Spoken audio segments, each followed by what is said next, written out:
Bro. Kaka. Vipi? Mbona kama unaonekana na mawazo? Portion. Bro. Vipi? Fresh. Unajua kwenye hii maisha hii kila siku sisi wanaume ni kutafuta tu, tunaswa kila siku naonaswa, lakini sijui kwa nini sisi maskini tumemkoseaga Mungu nini. Ila nimekaa nikafikiria kwamba Mungu sio wa kumlaumu, ni tujilaumu sisi wanadamu ambao tunaishi duniani. Unakuta mtu anakuchukia bila sababu, umjui lakini anakuchukia tu.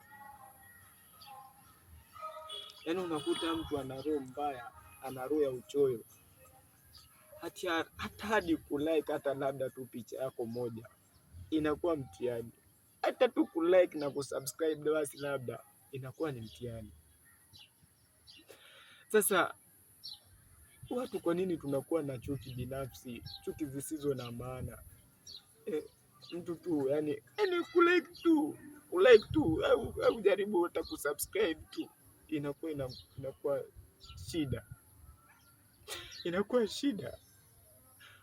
Hatuna wazazi sawa, hatuna makazi, tunawategemea nyie mtu sapoti, lakini hamtu sapoti.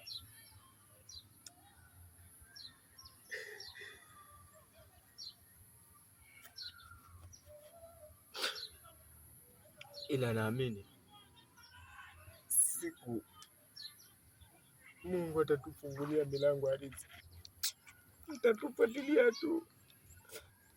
Lakini nakuomba sana wewe unayejaribu kujiangalia, naomba tu hata uguse tu ka subscribe moja tu,